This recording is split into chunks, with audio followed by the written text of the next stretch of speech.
فلسطینیوں کے خلاف جنگ۔ ساؤل 30 برس کی عمر میں سلطنت کرنے لگا اور اسرائیل پر 2 برس سلطنت کر چکا۔ تو ساؤل نے 3000 اسرائیلی مرد اپنے لیے چنے۔ ان میں سے 2000 مکماس میں اور بیتیل کے پہاڑ پر ساؤل کے ساتھ، اور 1000 بنیامین کے جبہ میں یونتن کے ساتھ رہے، اور باقی لوگوں کو اس نے رخصت کیا کہ اپنے اپنے ڈیرے کو جائیں۔ اور یونتن نے فلسطینیوں کی چوکی کے سپاہیوں کو جو جبہ میں تھے قتل کر ڈالا۔ اور فلسطینیوں نے یہ سنا، اور ساؤل نے سارے ملک میں نرسنگا پھونکوا کر کہلا بھیجا کہ عبرانی لوگ سنیں۔ اور سارے اسرائیل نے یہ کہتے سنا کہ ساؤل نے فلسطینیوں کی چوکی کے سپاہی مار ڈالے، اور یہ بھی کہ اسرائیل سے فلسطینیوں کو نفرت ہو گئی ہے۔ سو لوگ ساؤل کے پیچھے چل کر جلجال میں جمع ہو گئے، اور فلسطی اسرائیلیوں سے لڑنے کو اکٹھے ہوئے، یعنی 30,000 رتھ اور 6,000 سوار، اور ایک انبوہ کثیر جیسے سمندر کے کنارے کی ریت۔ سو وہ چڑھ آئے اور مکماس میں بیت آون کے مشرق کی طرف خیمہ زن ہوئے۔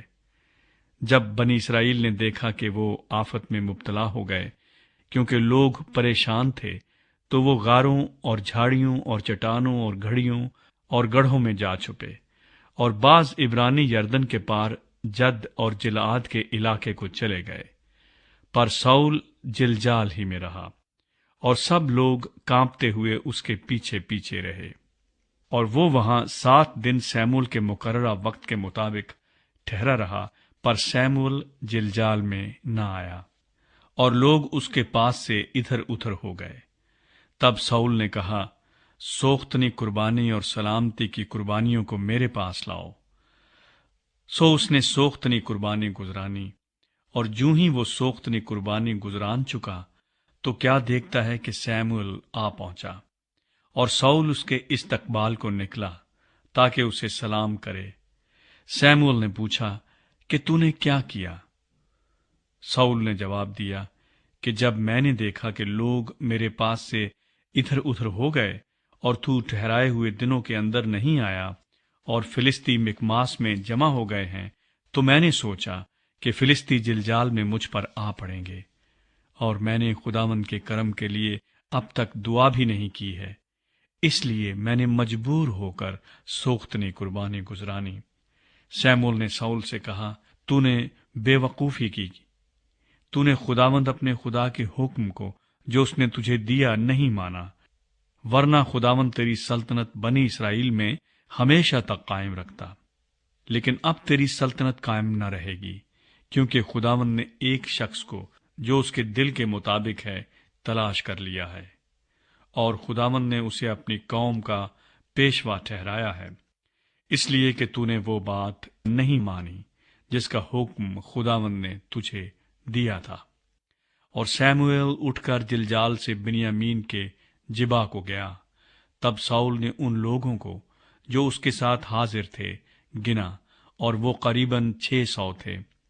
اور ساؤل اور اس کا بیٹا یونتن اور ان کے ساتھ کے لوگ بنیامین کے جبہ میں رہے، لیکن فلسطی مکماس میں خیمہ زن تھے۔ اور غارت گر فلسطینیوں کے لشکر میں سے 3 غول ہو کر نکلے۔ ایک غول تو سوال کے علاقے کو افرا کی راہ سے گیا، اور دوسرے غول نے بیت ہورون کی راہ لی، اور تیسرے غول نے اس سرحد کی راہ لی جس کا رخ وادی سبوئیم کی طرف دشت کے سامنے ہے۔ اور اسرائیل کے سارے ملک میں کہیں لوہار نہیں ملتا تھا، کیونکہ فلسطینیوں نے کہا تھا کہ عبرانی لوگ اپنے لیے تلواریں اور بھالیں نہ بنانے پائیں۔ سو سب اسرائیلی اپنی اپنی پھالی اور بھالے اور کلہاڑی اور کدال کو تیز کرانے کے لیے فلسطینیوں کے پاس جاتے تھے، پر کدالوں اور پھالیوں اور کانٹوں اور کلہاڑوں کے لیے اور پینوں کے درست کرنے کے لیے وہ ریتی رکھتے تھے۔ سو لڑائی کے دن ساؤل اور یونتن کے ساتھ کے لوگوں میں سے کسی کے ہاتھ میں نہ تو تلوار تھی نہ بھالا، لیکن ساؤل اور اس کے بیٹے یونتن کے پاس تو یہ تھے۔ اور فلسطینیوں کی چوکی کے سپاہی نکل کر